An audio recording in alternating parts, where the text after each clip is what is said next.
Hey, Champion Nation. My name is Kashaun Cooper, and I am the host of the Champion Nation podcast. Before we jump into today's episode, can you please do me a favor? It would mean so much to me if you can scroll down and subscribe so you don't miss any of our episodes. Also, if you can hit that little like button, comment below. Your comments mean so much to me and our other viewers and listeners. Also, you can connect with me on LinkedIn, Instagram, and TikTok. Now let's jump into today's episode. So let's jump into some finance advice, especially on how to beat and tackle student loan debt. The first thing is you need to make more money, right? There's just no way to pay off that amount of loan without earning more money. So the first thing is you need to start thinking already. So you need a new job. Actually, you need two jobs. You need one full-time job, a new full-time job, and then you need a part-time job that you work on the weekends and evenings. So, Champion Nation, how are you doing? What's up? I hope you are having a good week, a good month, good day, whenever you are listening to this episode or watching it. I am excited to not just kick off 2024, because we had a gentleman on here last week to kick off 2024, but to kick off 2024 in a different way. You may be asking, in what way, Kashaun? Finances. How could we start a new year without talking about finances? And I am so thrilled to have here Annie Margarita Yang. She is the go-to for finances for millennials. She's also a YouTube personality, and she is an author of 2 amazing books. And just to make sure I get that title right, it is The 5-Day Job Search. I can't wait to hear about that. Hey, Annie, thank you for joining the Champion Nation. How you doing today? Kashaun, thanks for having me on. I'm doing great. Beautiful, beautiful. And to get started in this conversation, tell us a little bit about who you are, what you do, and why you do what you do. Who I am? Well, I'm that go-to person for millennial finance. Anyway, so basically, what I do right now is I help people land jobs in 5 days, because the average person takes 6 months to land a job. And I think we have a problem in this country where we believe we have to have a certain degree or qualification to get a certain job, and therefore we're not qualified. I'm not even going to bother applying. But the thing is, so my background is basically, I was born in Brooklyn, New York, to Chinese immigrant working class parents. And in high school, I told my guidance counselor, I'm not going to go to college. And she told me, basically, you're destined to be a failure for the rest of your life. She beat this into me every single week. And I said, I don't believe you. You know, I'm going to chart my own path, and I'm not going to listen to her. But then after high school, I worked a whole string of minimum wage jobs, because she told me that I couldn't make more than what a McDonald's worker would make, right? And then I did eventually go to college. I got a bachelor's degree in communications. But then coming out, I was working at Domino's Pizza. So it was not that like golden ticket to like a better career that everyone makes it out to be. And while I was working all those minimum wage jobs, so I was saving 25 to 50% of my income. So I was getting really good at personal money management. So when my husband and we moved from Texas to Boston, I was like, if I'm so good with money in our personal life, like I don't let anyone rip us off even one penny, right? I think I can be an accountant and I can do this for a business, because no one's going to rip off this business owner if he hires me, you know? So, That's right. And so I applied to 50 jobs a day. And then after 7 days, I got an offer. In my next job search after that, I got an offer in only 6 days. And then the job after that, I got it in only 5 days. And this is all while, like, in these 3 searches, like, people were telling me you're unqualified, you know, you'll never make more than $55,000 a year. And here I am, I'm making 6 figures. So people don't know what they're talking about, you know? Yeah. Well, congratulations to both. Thank you. Wow, that's very good. So why do you do what you do? Because I just feel like I see people like my guidance counselor, they're doing the younger generation a disservice Mm. They're telling people, she was telling me things like, oh, what do you want to do? Because if I didn't want to go to college, like, what are your interests? And I said, oh, well, one of the things I know I like doing now at that point in my life when I was 16, I liked yoga. So she was telling me to get a college degree in yoga and that she found a program for me and it's only going to be $40,000 in student loan debt. Only $40,000 in student loan debt. And the average, the median salary of a yoga teacher is $40K. You're not going to pay that off. So we have people like this in society that are giving advice to other people about what they should do for their career. And financially, it's just not a good investment. It doesn't make sense. And I feel like I don't see anyone doing anything about it. I graduated 10 years ago. And I thought there must be some smart person out there who's doing something about this big societal problem that we have, right? But then I looked, nobody is doing anything about this problem. In fact, people just continue to profit off of the problem.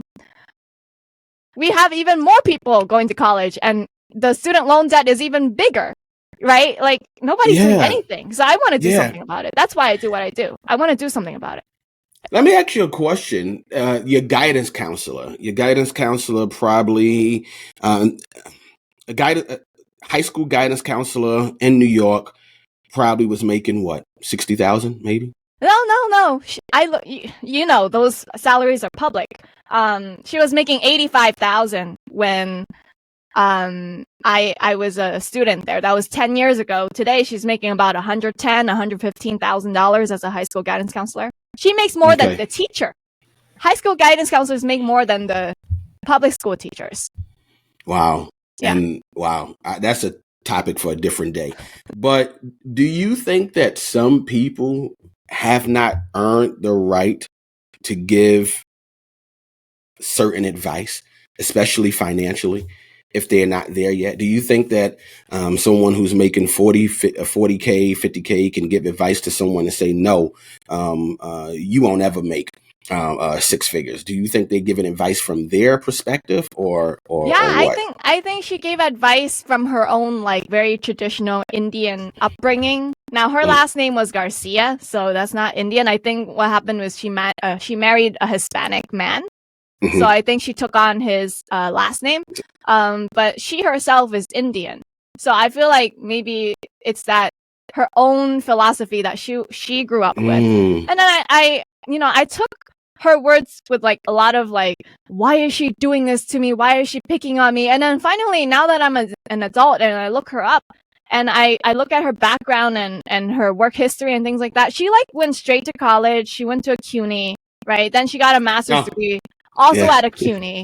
And then after her master's degree, she went straight into becoming a guidance counselor. She got one job before that. And then she started working at my school, which is Brooklyn Tech. She never left. So basically, her whole career, she's only had 2 jobs. Wow. She only had 2, okay? Wow. I mean, in this day and age, people have 2 jobs in 2 years. Is that correct? Yeah. Yeah, right. So let me ask you a question. What was your turning point that led you to rethink traditional education and career paths? That was when I was like, I think 15 or 16 years old, because my whole life, I grew up in Brooklyn. My parents didn't have money. I didn't have the opportunity to pursue different hobbies, interests, right? So it's kind of like, okay, I'm in school my whole life, K-12, doing academia, but I don't know myself. Like, I don't know what my interests are outside of this academic bubble. What if my career interests lie outside the academic bubble?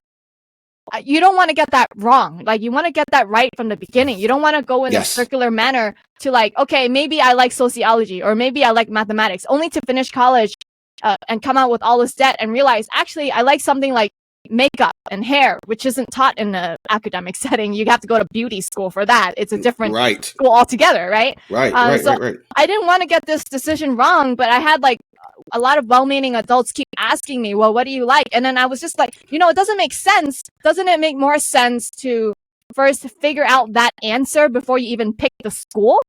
Like, they start with the question of like, what school do you want? What major do you want? But then they don't even start with the question like, what do you want? just like that general, what do you want, right? And I couldn't answer that question, and it just didn't make sense to do it in that roundabout way. So that's that turning point for me. Thank you for sharing that. I read somewhere some years ago. This was a quote. I think it was by Henry David Thoreau. I may be correct. I'm not sure. He said, "Oh God, to have reached the top of the mountain only to discover it was the wrong mountain." Yeah. It's like climbing up the wrong ladder, basically. Yeah, right. It's like, hold on, what happened? So, your knack for finances. You said your parents didn't have much money.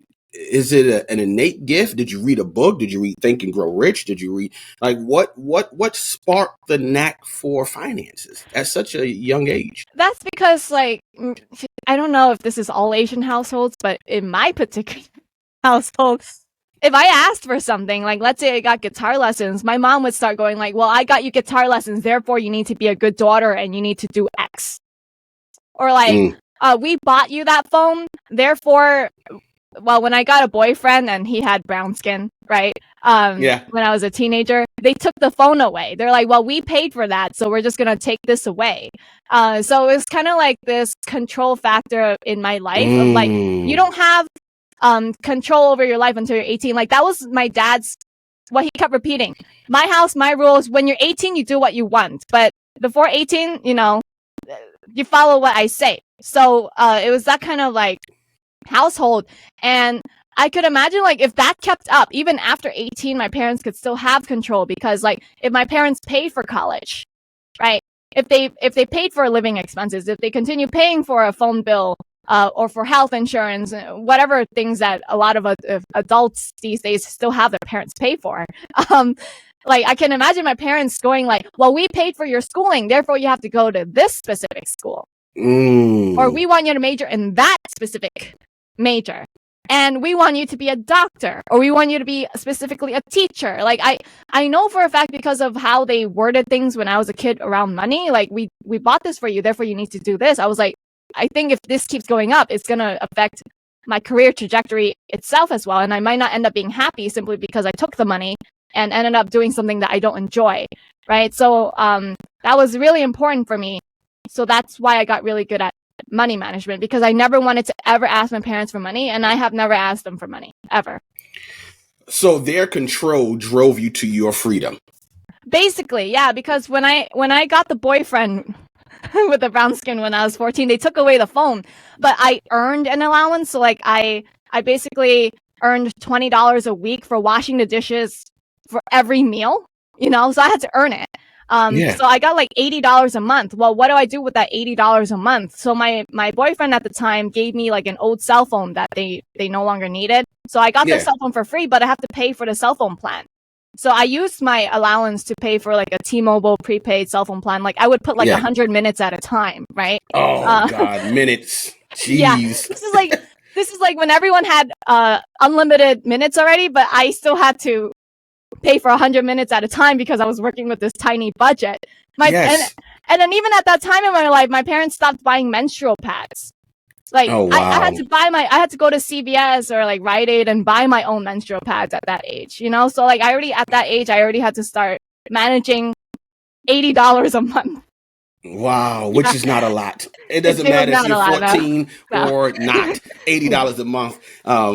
You can blow $80 on one meal nowadays. Yeah. Your book, the 5-day job search, and I must admit, I was in the job market at one point in my life not too long ago, and I think I must have applied to over 300 jobs.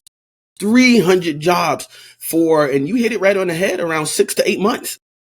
And I interviewed the same way you've been doing podcasts is the way I was, the same way I was interviewing. So I'm really curious to hear about some of the core principles that make this approach in your book a little different in today's market. So do you mind sharing, how the 5-day? You got it right. You applied to 300 jobs, but the problem is it took you 6 months, right? So you probably spread that application of 300 jobs over the course of 5 months. I did. Right? Yeah. And so you're probably applying to maybe 5 jobs a day at that rate. Much. I'm also telling people you got to apply to 300 jobs, but I'm telling people you need to apply to 300 jobs in 1 week. So I'm telling people you need to apply to 50 jobs a day. That's the only difference between what you did and what I'm telling people to do. So the amount is the same, but what's changed is the time period, the duration over which you apply. And that's important because you want to get interviews quickly. Like you want not just one interview on the first week and then another interview on the third week and then another interview on the sixth week. You don't want like here and there getting calls for interviews, right? You want like all those interviews lined up in a 2-week period. That way, like if you have 5 interviews in a 2-week period and then maybe 3 of them extend an offer, right?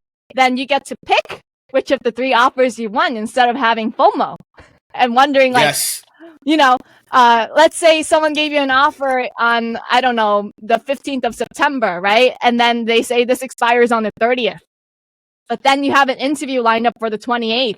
And you're just like, oh my gosh, should I accept this offer? Should I let them know I have to go to another interview? You get that like anxiety. And then like, what if you accepted it and then you interviewed anyway? And it turns out that the other place offered you more. What are you going to do? Are you going to be rude and go back to the first one that you offered and say, sorry, I changed my mind? You don't want to be in that kind of position. And you don't have much negotiation power anyway in that position either. So if you line everything up in 2 weeks, you really maximize your potential to make more money. Interesting. And that, I'm assuming, is the core principle of the 5-day job search, to take all the jobs that you would normally apply to over a period of time and just chunk it down to 1 week. Basically, there's a lot of principles in there, but that's the go big or go home principle. Like I was helping this guy, 70 years old. So you would think this book is only for people who are young. But Millennials. I thought this guy was in his 50s, and then I looked up his age. He was 70 years old, applying for a database at Oracle small database administrator role or something like that. He's been doing software related stuff for 35 years, right? Okay. So that's what made me think he was younger, because it's like software or technical related. Right. Actually, he's right. 7. So I helped him spruce up his resume and his LinkedIn profile. I said, you're ready to start applying for jobs. And then I told him 50 a day.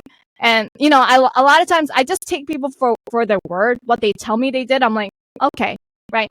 But then like after 2 weeks of like, I've applied to 50 a day, but I'm not getting any calls or interviews, I was like, that's weird. My system should work. I don't really understand why it's not working. And then I told him to like pull up one of the job board sites. He applied to like on Indeed, ZipRecruiter, and Dice.com. Dice.com is more for the software stuff. So I said, just pull up Dice.com. I'm not familiar with the platform I want to see. So we log into his Dice, and then I was like, is there an area where I can like see which jobs you've already applied to, right? And he had only applied to 45 on Dice.com. And it also tells me like when he applied, he had applied to those jobs the day before our coaching session.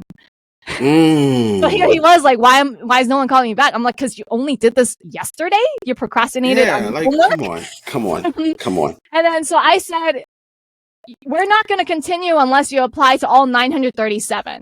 So when I searched the words like database administrator role into Dice.com, 937 jobs showed up. I said, I don't care whether you're qualified or not. I'm going to just hit that easy apply button. You come back next week with 937 or we don't do this at all. And he came back. He had applied to 500. Okay. And then now he has an offer. Well, a verbal offer at this point. He has a verbal offer. They're just getting it written because he's still negotiating. He wants to work from home.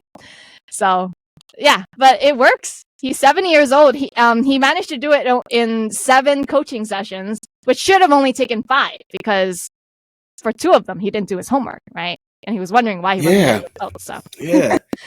What's your take on applying for jobs that you are not qualified You for? apply anyway because I'm that straight A student. Like I'm very rule abiding and I'm just like, I read everything. I have that kind of personality. And I can understand how that screws me over because I tell myself if I don't meet all of them, then I don't qualify and I'm not even going to apply. And one time, so when I was living in Lubbock, Texas, this is like a very small city where when I lived there, a living wage was $9 an hour. So if you, in that kind of area, you can buy a house for like $90,000, right? So making $13 an hour as a bookkeeper, that was considered a very good paying job. Okay. So I was making $13 an hour doing bookkeeping.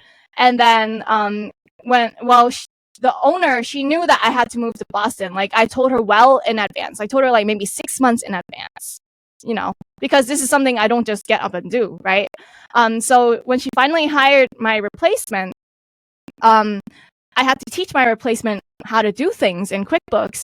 And this replacement was telling me, oh, I know, yes, I'm familiar with QuickBooks. I know how to use QuickBooks. So I was like, okay, I'll only show her things, not like how to use the software, but only things specific to the company, how the company does things in QuickBooks, right?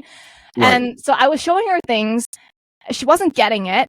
And then she was asking me stupid questions like, how do you sort this from A to Z? And then I was like, you've used the software, right? Yeah. I was like, but you should know if you want to sort from A to Z, there's this button that has an arrow, you know, that sorts things from A to Z. You could have sort ascending, descending. Yeah, exactly. And she didn't know. And then I found out that my boss was paying her $17 an hour. Oh. So she knew less than me, and she was making $17 an hour. And she claimed that she knew what she was doing. So after that experience, I was like, you know, I don't care if I don't qualify because this woman has the confidence to apply and she makes more than me. So after that, I was just like, maybe I don't qualify. Who cares? I'm just going to apply. And then I'm going to act like I'm confident and get what I want. I love it. I love it. I love it. I love it. I love it. Good stuff. You know, you touched on student loan. You touched on going to college a few moments ago in our conversation. There are so many of us Americans, millennials, Gen Zers, who are overwhelmed by student loan debt. We were grateful when the pandemic slowed down and paused our student loans. What advice would you give millennials and Gen Zers who are currently overwhelmed by their student loan debts? Because you are, you know, you are the financial guru. So let's jump into some finance advice, especially on how to beat and tackle student loan debt. The first thing is you need to make more money, right? There's just no way to pay off that amount of loan without earning more money. So the first thing is you need to start thinking already. So you need a new job. Actually, you need 2 jobs. You need one full-time job, a new full-time job, and then you need a part-time job that you work on the weekends and evenings. So the full-time job, right? That one you can apply. Think of what you want for your next role. Like, for example, someone came to me. He said he's currently a front desk agent at a hotel. He said he eventually wants to be a hotel manager. I said, okay, well, let's chart out this path. What does it take to get there? It took like maybe 10 promotions to get there. If you're efficient, maybe you can do it in 6 to 7 promotions if you're efficient. Okay. So if you pick the right title. So I said the next title you should be targeting is the front desk supervisor. That's the title he should target, right? And so if he targets that one, that's a promotion. You will make more money.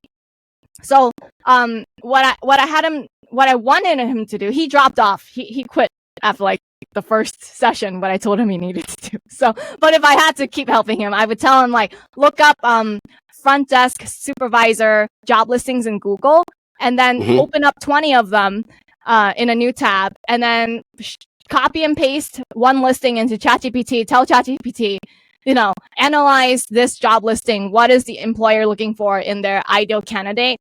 And then paste the listing. It will analyze it for you and tell you exactly what they're looking for. Now do it 20 times.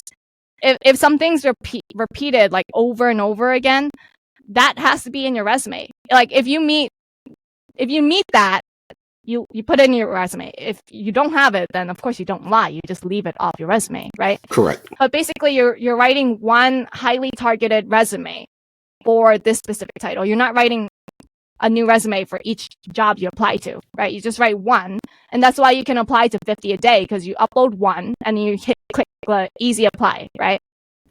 After that, you know, you go through the interview stage, because, you know, if you're picked for an interview, you're qualified to be there.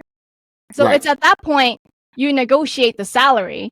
There's also a way in my book to research how to negotiate salary, like what the salary is, what is the market salary for this title, and how do you know which part of it you fit into. So that's a separate thing. That's like a whole conversation in and of itself. But you can earn more money. Like I went from making 45,000 at an entry level accounting position without the accounting degree to making 80,000. So that's like wow. Yeah, so that's a $35,000 jump in just Wow. one new full-time job, right? So after we made more money, my husband and I, like we didn't spend that extra 35,000. We used all of that to save for the down payment of a house, basically. And then we bought the house during the pandemic. But yeah, with that extra money, like let's say you can ask for 20,000 more, 30,000 more in your next job. You take that extra money and instead of like having lifestyle inflation, you use that to pay off your student loan debt. You know, the average borrower owes about 35K. So if you get that kind of raise and jump in your salary, you can easily pay off your loan in 1 to 2 years instead of 21 years. Okay. And then the other thing is the additional part-time job, right? Like I know Gen Z and millennials are all about like, I need work-life balance. You know, Yes. I don't live to work. I work to just live. I just need enough to pay my bills. But I don't have that mindset. You know, I believe like my philosophy when it comes to money is from 9 to 5, I work to pay my bills. And then from 5 p.m. to 9 a.m., I work to build my fortune, because you will never build wealth just having one full-time job, 9 to 5 job. You will never do that. You know, the wealth building comes from what you do after 5 p.m. up until 9 a.m. Like, how are you earning money in that capacity? It goes beyond just like, let me invest my money in the stock market. You actually have to earn the money first beyond paying your bills. You need that extra money to even have that to be able to invest, right? So if you get that additional job, that part-time job, this can be anything. This can be working at Starbucks. You know, it doesn't have to be something prestigious. It's just a part-time job that's flexible. You need something flexible because you have a full-time job already. So something flexible that will work for your life. And use that extra money to also throw at your loans. And then once you're finished paying off your loans, you can use that also extra money to use for other financial goals as well. To start building your wealth. You've been you've become a go-to financial advisor for your peers. What are some of the common misconceptions do you encounter about money management amongst young people? And don't let the grays fool you. I'm only 40 years old. Oh, so, yeah, so I'm a millennial. You're a millennial yourself. You're on the top. Yeah, I'm a millennial. Yeah. I think the biggest misconception is that it's not possible. I think what's not possible? This one hurts me the most. It hurts the most because my parents are immigrants. It is that the American dream is dead. The millennials genuinely believe this. The American dream is dead. I'll never make more than my parents. I'll never be able to buy a house. I'll never be able to start my own family and have kids, let alone save for my kids' college, right? Like these beliefs in general that like it's not possible to achieve even these goals, I think is the biggest killer, because the moment you believe those lies, why would you try? Why would you even put in the effort? And I never stopped believing in it. Like I always still believed in the American dream. I was like, you know, if my parents came here with $400 in their pocket, they were poor. Like my mom, like literally in communist China, they got their water from a well. We are so lucky that even like the poorest people in New York City, they get their water from a faucet. From a faucet. And it's drinkable as well, you know. Drinkable fluoride water. Yeah. So, you know, I look at like what my parents had and I'm like, we have, even like poor people here in the United States have so much more than what my parents had. And my parents were able to turn what they had into something. Why is it not possible for Americans themselves who have been here for a very long time? Wow. What strategies do you use to help young adults, millennials, Gen Zers, to get over the hump of that disbelief or that unbelief that they can achieve the American dream. And well, before we even get to that, what is the American dream? Yeah, that's a good question. I like that question. I like this question because we assume it is the fact that you can buy a house, right? Mm-hmm. Or a single family house with a yard and the white picket fence. I think people assume that, and then maybe a car as well. And then the opportunity to go to college. That seems to also be part of the American dream. And then the thing is, I never saw that. I never saw the material aspect, the tangible aspect as the American dream of the things that you can buy with money. I always saw the American dream as what's in the Declaration of Independence, like life, liberty, and the ability to pursue your happiness. The pursuit of happiness. Now, it doesn't promise you happiness. It promised you the pursuit of your happiness. Mm-hmm. Mm-hmm. Right? I thought of that as being the American dream because in China, my mom, she would have dreams. Food was different, okay? The way food worked back then was different because the government controlled everything. Even if you had money, you couldn't buy food. Money could not get you food. You're looking at me like, what? Yeah. The only way to get food was through coupons. So you got specific coupons for things. You get a coupon for this many bags of rice. You get a coupon for this many pounds of beef. And that's all the coupon is good for. It has to be very specific for what you can get. So that's equality for all, right? What is equality? Well, everyone gets the same thing. Everyone gets the same amount of rice, the same amount of beef, same amount of chicken, same amount of vegetables. That's equality right there, right? So my mom, getting access to things like Oreo cookies, for example. Something we take for granted, you can buy a bag of Oreo cookies from the grocery store for $4. They're abundant. The shelf is full of them, right? Correct. That wasn't available in China. That was a very rare thing, and you might even have to only get that on the black market. So she would dream of getting a bag of cookies, and she would dream of eating one and then saving the rest under her pillow. And then she'd wake up, she'd go where are my cookies? And then she'd realize this is all a dream. This is all a dream. So coming here, now she buys cookies all the time. It's not good for her health. I bet. I bet. She likes to go to Costco and buy a lot of cookies. I bet. But the ability for her to pursue her happiness, that was her American dream. So I believed in that as the American dream. The ability to even pursue things. Yeah. And I would agree with you. If someone were to wake me up in the middle of the night and say, Kashaun, what is the American dream? The American dream to me is one word. That one word is freedom.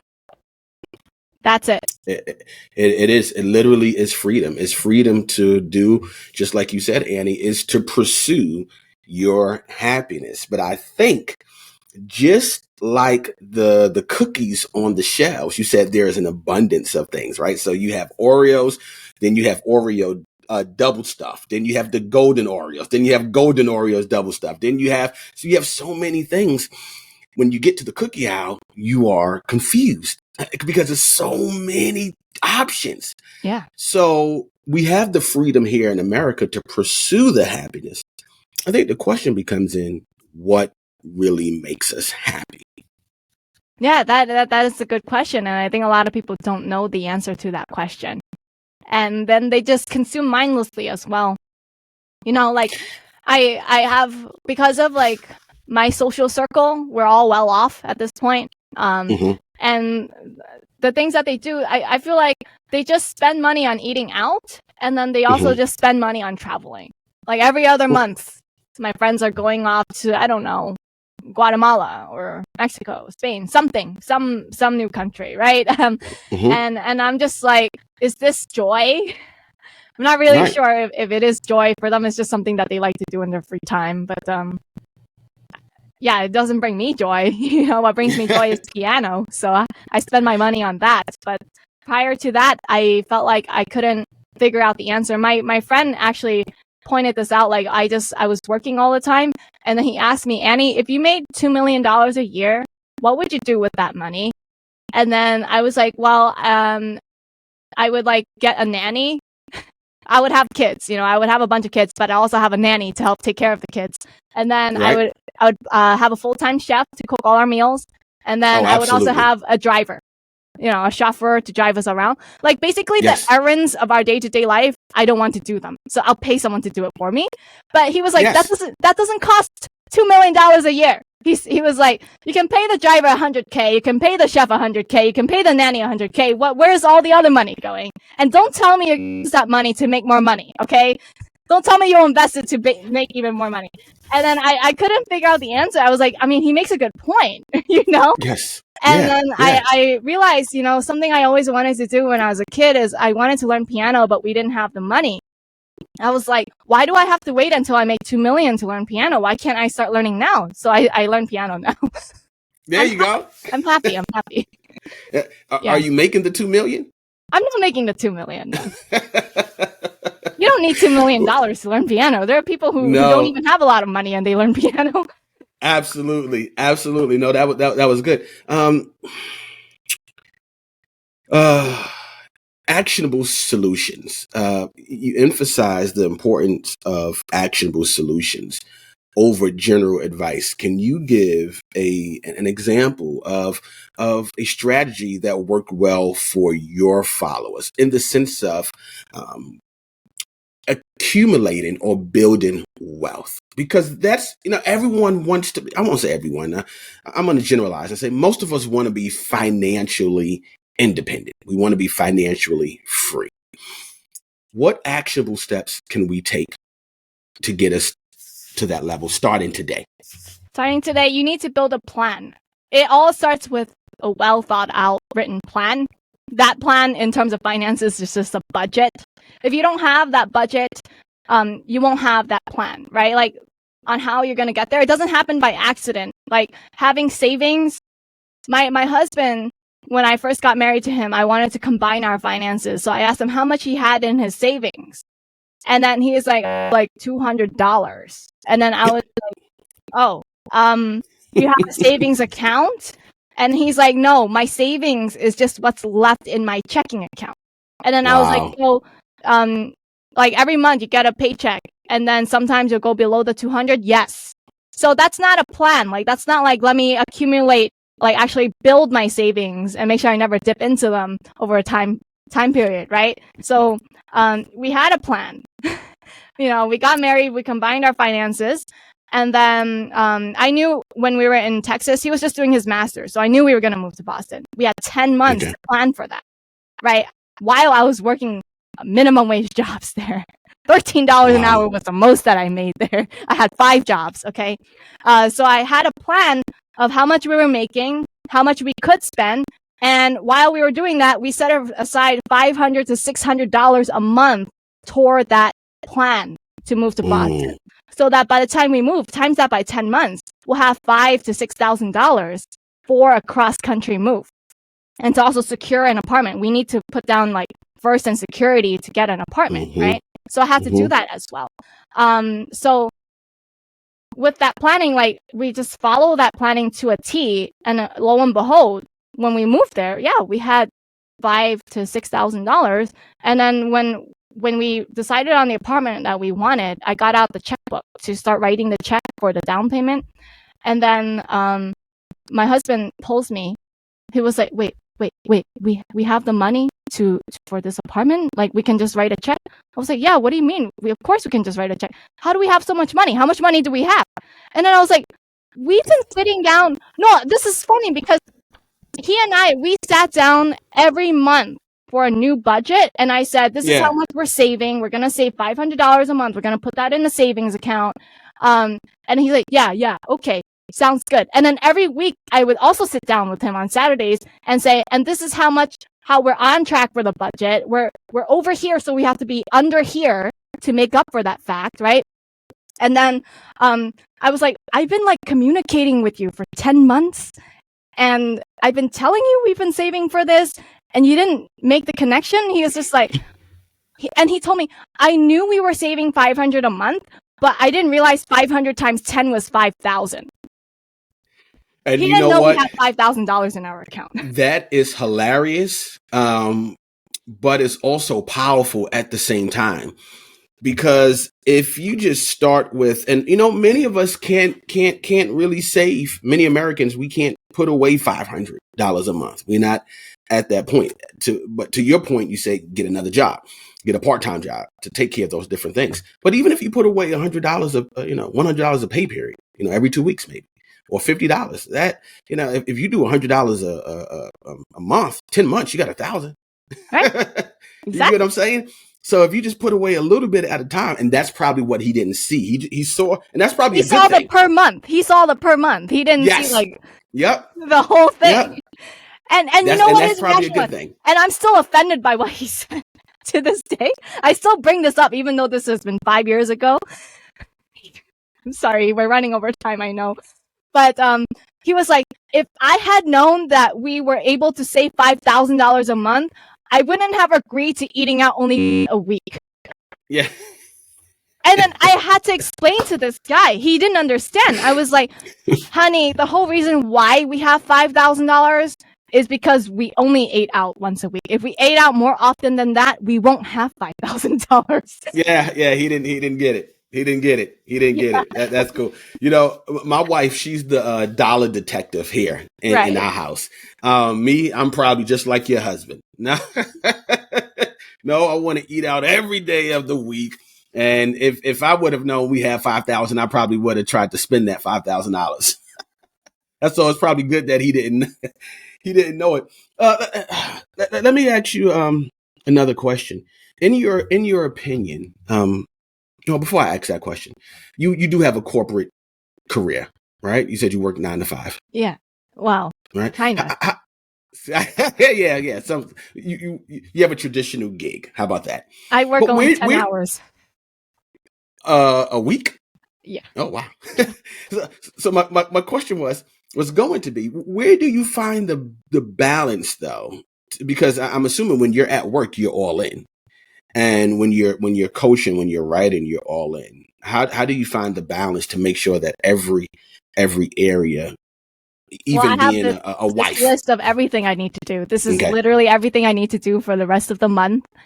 So I try, this list is maybe 15 to 20 items long. If I do 2 a day, then gotten all my stuff done.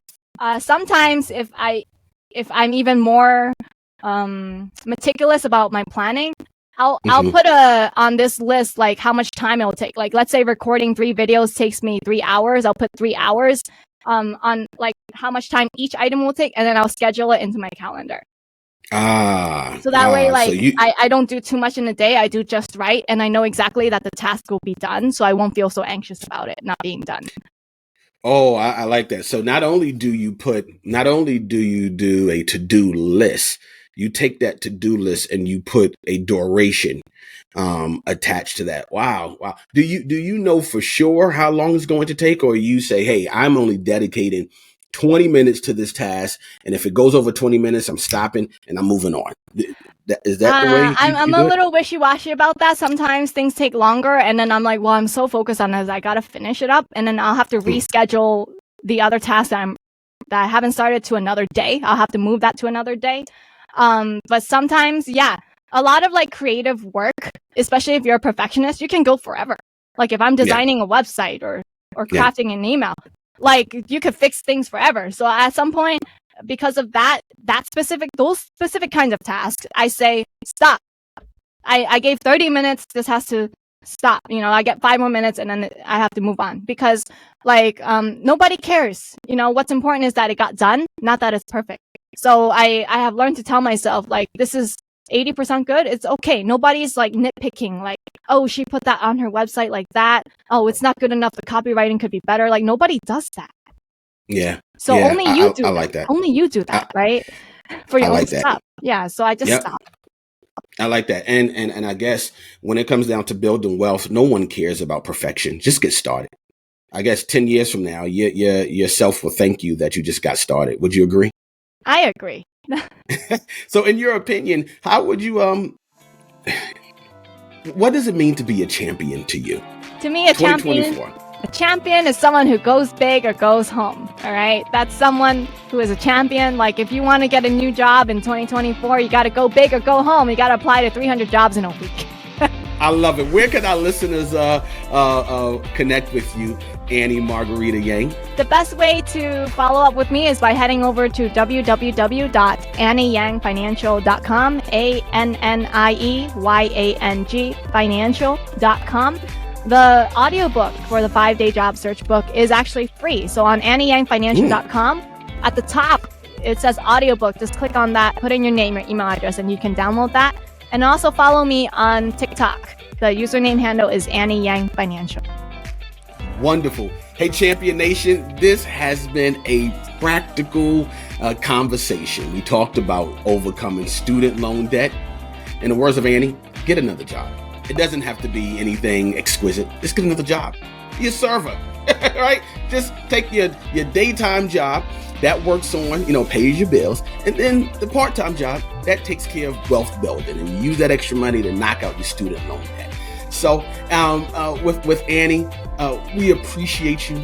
Go out there, build a plan, build a budget, and go build a champion financial nest egg. It's been a pleasure. Have a champion week. And don't forget to like, subscribe, comment, or share. Take care.